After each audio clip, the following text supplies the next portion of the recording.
Good day. There is a lot of information in this video, and I just want to be very clear that the information given in this video is not given by an expert, it is given by me. This is all just second-hand information. If you want to know any of this for yourself, please do check the appropriate sources. I am not that appropriate source. I am just relaying information that I have learned and just trying to make myself remember it. So yeah, anyway.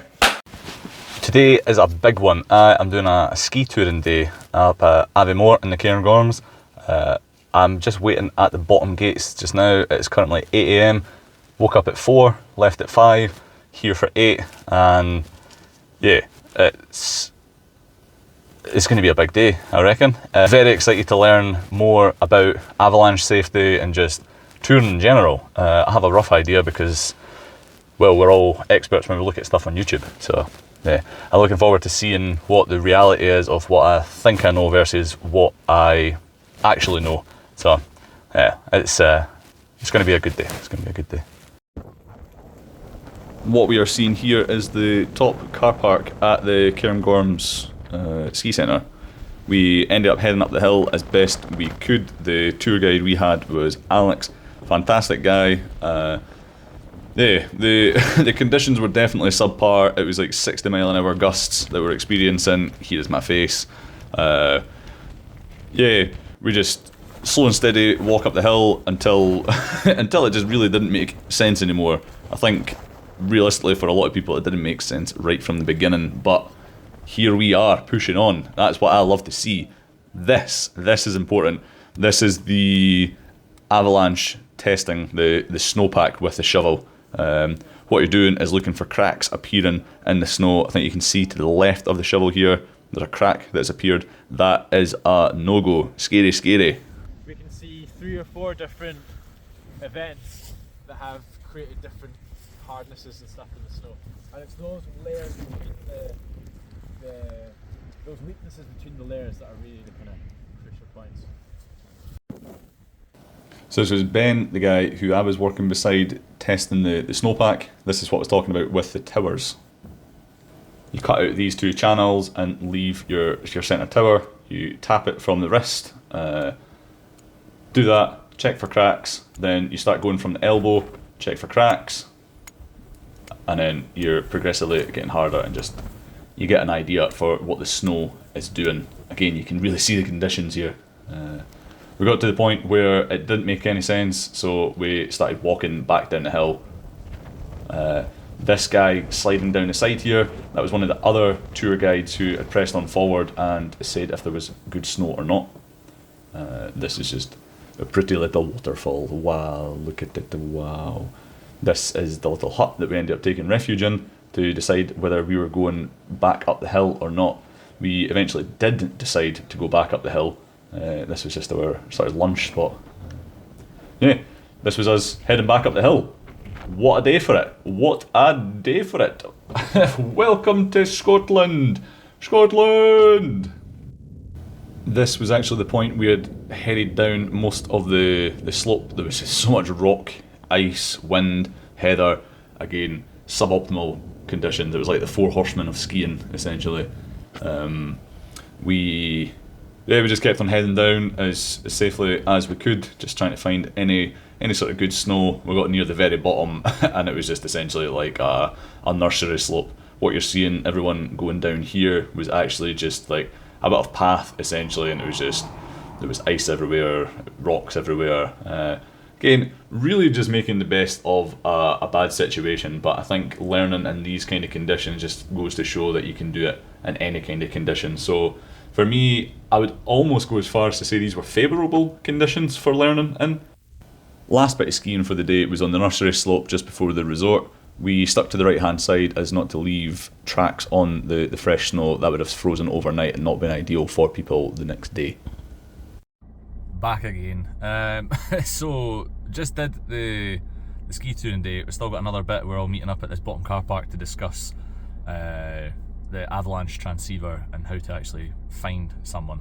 So yeah, just gonna wait on everybody, but oh my fucking god. What a buzz that has been. Conditions, you've probably seen what the conditions were like, but yeah, I am very, very excited to do more of this. I've got my notes here with me. First thing is the MWIS. That is the weather report. That is a good source for checking the weather. That is it.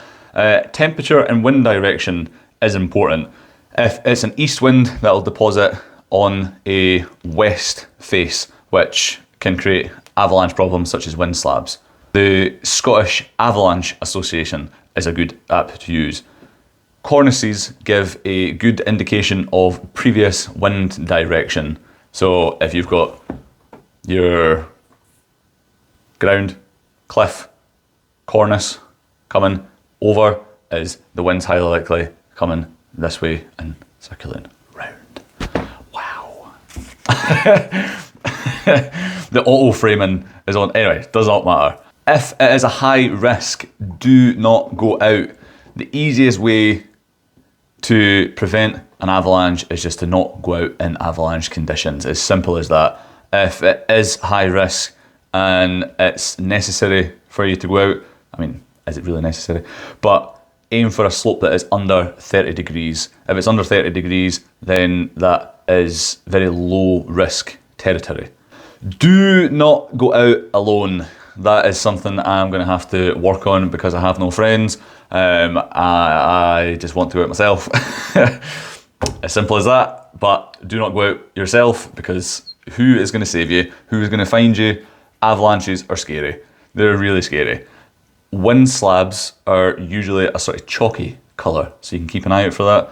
Watch out for cracks. That is a big thing. If you're seeing cracks on the surface, that is already a big no-go. If you hear, call it whoomphing, is when you can hear a whoomph sound, and that is just like the snow, even on flat, it can just sort of sink, and that's that bottom layer just sort of giving way and everything moving down. That's when it can all slide. Bad times may be ahead, so panic, run. Nah. Don't actually do that, just reverse your tracks. This is why you should not listen to me, you should listen to an expert.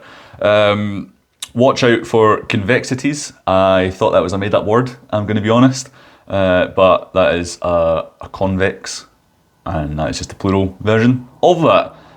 Those are avalanche prone, so even if you're on a slope that is less than 30 degrees, you could still be in avalanche territory if you are under a slope that is greater than 30 degrees, or if there's a convexity above you, then yeah, that could break and then dead. Not necessarily if you know your avalanche safety. Ordnance Survey app, another great and useful app. Map reading. Map reading is critical. You need to learn how to read a map. I will learn to read a map. Transceiver stuff. Now this is just all about transceivers. I'll put a picture of the transceiver. Now at the start of the day, you want every single person to put theirs into transmit. That way the transceiver is transmitting a signal and then you can be found. So in the event of an avalanche, one person in the group will be decided upon who is going to go search. So every person will turn their transceiver to off, and then that one person in the group will put their transceiver into search mode. That then starts looking for the transmitting signal from person caught in the avalanche, like from their transceiver. If anyone else has theirs in transmit mode and the one person puts theirs in search, that will just pick up the signal from their transceiver, so it's a waste of time. So everyone needs to be in off apart from the one person who is going to go search. Now most transceivers have a different range, but you're looking at like 30 to I think 40 meters of like very good reliable range. So what you want to do is just kind of work out your path. I'll put pictures up. You want to work out the path they may have been skiing and where they may have been caught, and just sort of zigzag your way down the hill. The transceiver will give off numbers and arrows. You always want to follow the arrows and then search for the lowest number. Keep going to the lowest number. When the number starts raising again, just keep following the arrow, get that number as low as possible. When the numbers start getting lower and lower, the beeping on the transceiver will get more and more intense, more and more frequent. and then what you want to do is just start getting closer and closer to the ground, up and down. So you'll have it at your chest first and foremost, and then that way it's a stable angle. You'll be walking around, looking at it. When you get closer and closer, you can take it away and then start going forward and back, giving the highest and lowest number, side to side, giving the highest, lowest number, and then that should give you an indication to where that person is. When you find where you believe the person is, it is very important to punch the snow. It's very important to punch the snow, and that way you can remember where that person is, because if you find that spot, that is going to be where you want to probe down into. If you find that spot, it's over here, you're like, where'd it go? Better safe than sorry, punch the snow. Once you have punched the snow, got people over, you can start probing for the person. I can't remember exactly what the guy said about this, but it's something to do with the advice that was given by authorities for like how you should probe, and that pattern of probing. Before it used to be in a circle, but now it's believed you should do it in a square. It's to do with like a body and stuff and words, I cannot remember, but you're supposed to do it in 15 centimeter increments. So you'd like start here, go up 15 centimeters, go across 15 centimeters, go down 15 centimeters, and then you just start making that box a bit wider, a bit wider, a bit wider, and just so on and so forth until you find that person. Now the probe is just like hopefully about a 3 meter probe. The bigger the better.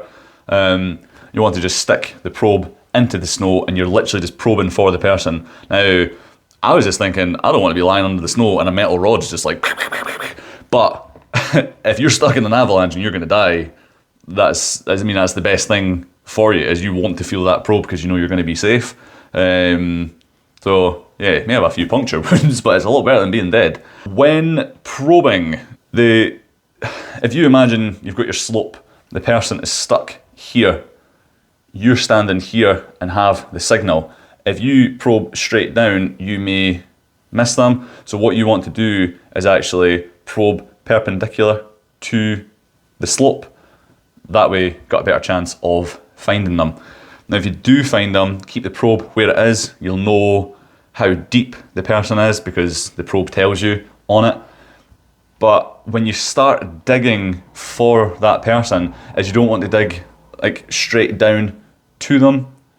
If you're doing that, you're just essentially creating a hole where snow can fall in, and you're just going to have to keep clearing. And the same thing, if you just create a hole down to them, how do you then help them out without just putting more snow on them?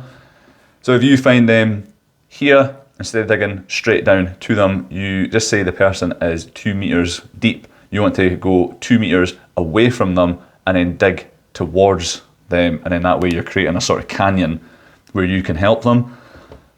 You instantly just want to try and find the head, this one, and then clear the airwaves. That's a very important thing, it's just clearing the airwaves. With your transceiver placement, you want to have it as far away from your phone as possible because your phone can interfere with the signal. So we were basically told it's best just to use like the chest straps that a lot of them will come with.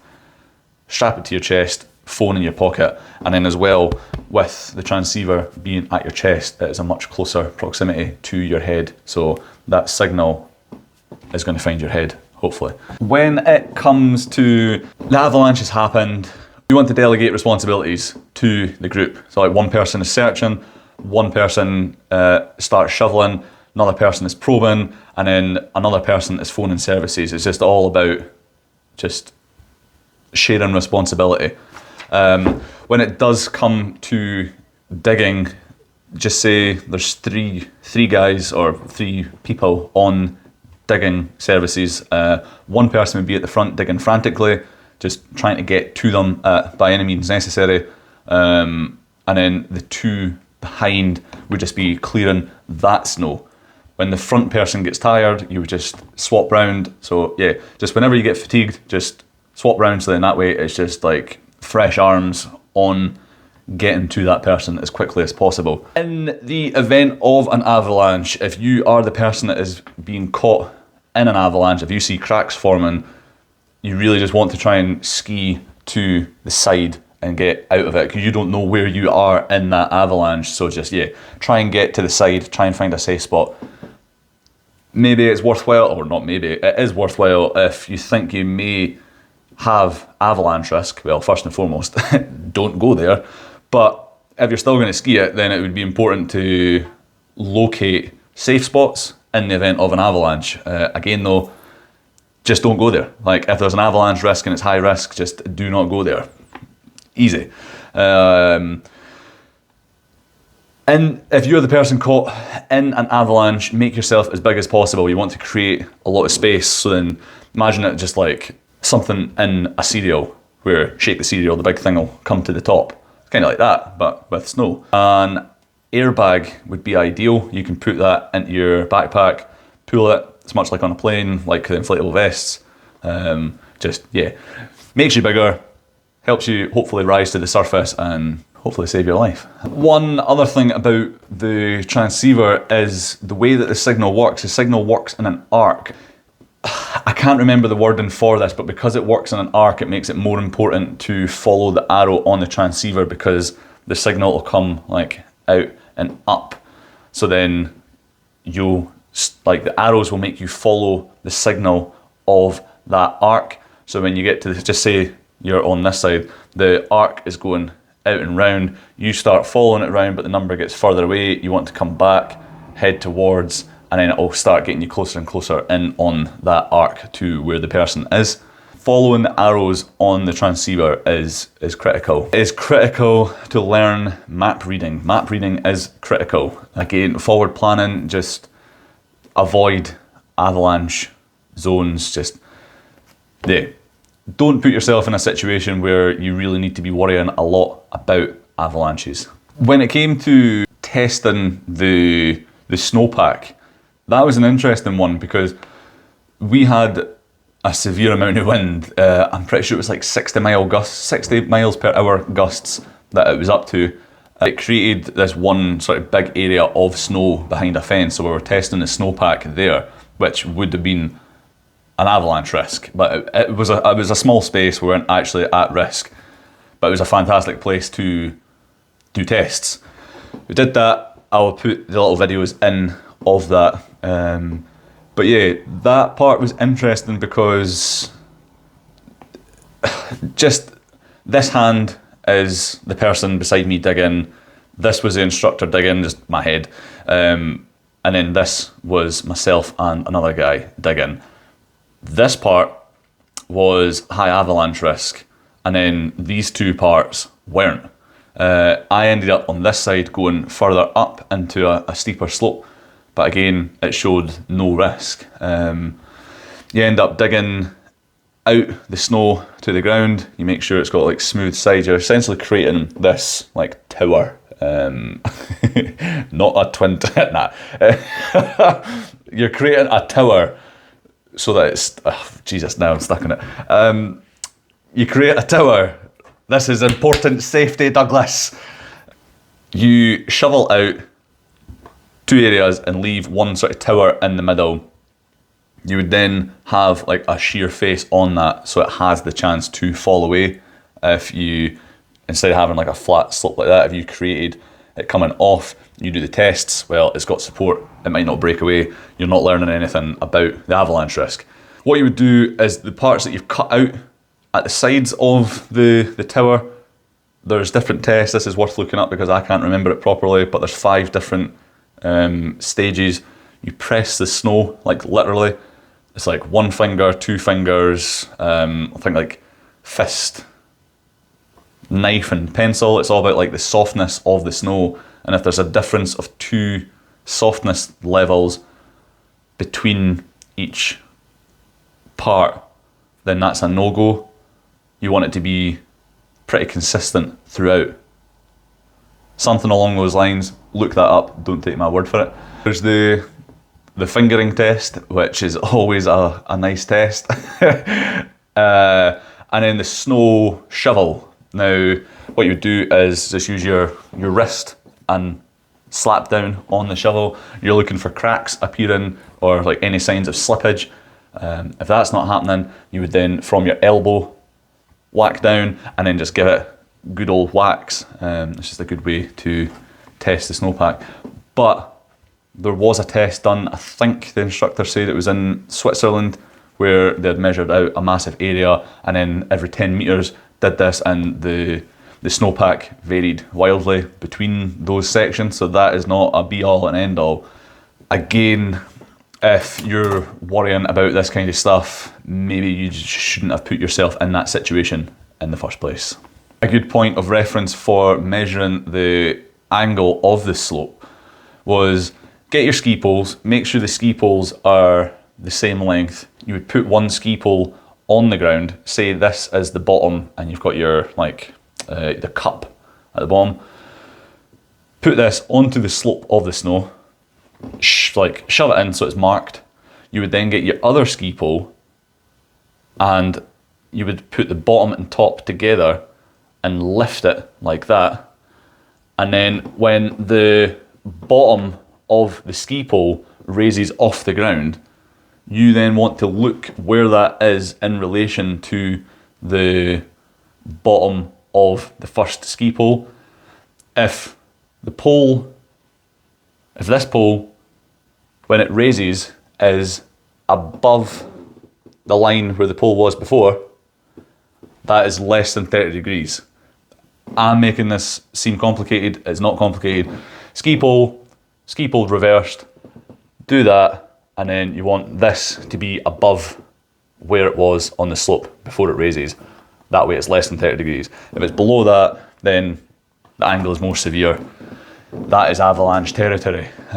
But if you are on a slope and needing to test that halfway down the slope, well, you shouldn't have been on that slope in the first place. You should have done your maths. You should have done your studying and just not been in that area. The very last thing I want to add in is that actually the highest risk of avalanche is on your way up, because usually when ski touring you'd have the bindings unlocked so you could lift the heel. That puts you into a vulnerable position, and then as well you're going slower, so you're in a vulnerable position. So route planning, learning how to use a map, everything like that, that is all vital for making your way up the slope. It is more important to really do your due diligence, read up about it, do it, just learn about it, okay, be safe, etc, etc. It's just not worth the risk. Live to ski another day, or if you think you're cool, split board to live another day. This has been a lot of information in a video. Again, I would just like to add in the fact that I am not an expert. I did a ski tour introduction day because I've never ski toured before. Oh my god. I have never ski toured before, and I haven't learnt about avalanche safety before. So I am just a complete beginner who is relaying information from someone who knows. So yeah, if you're looking to do this, learn from an expert, learn for yourself. No amount of YouTube videos, I feel, will actually prepare you for what's out there. You may think you know it, but it's not until you actually start testing stuff, looking at stuff, that's when you learn. So yeah, take the time to learn, spend the money to learn. If you're thinking about ski touring, you've got the money to buy gear, well, you've got the money to go to a lesson of sorts and learn about it. So yeah, do it. I had a fucking fantastic time doing this. Regardless of the weather conditions, I feel like it was just amazing to be out there and doing that. It was so good. I would recommend it to anyone. I am just very, very excited for what the future holds. Again, with the running that I've been doing, and now ski touring is, yeah, I'm really, really, really looking forward to the future. I think this year I'll only just ski tour on resorts rather than going off piste. I know I joked about not having any friends, but there's not a lot of people who I could actually go ski touring with, and if I did go, it's about getting the gear, the timing, etc. So realistically, I want to build my knowledge and then next winter I would look to maybe like join groups and go out with other people if they would have me. So yeah, thank you very much for watching. I hope you've learnt something from this, and hope you have a fantastic day.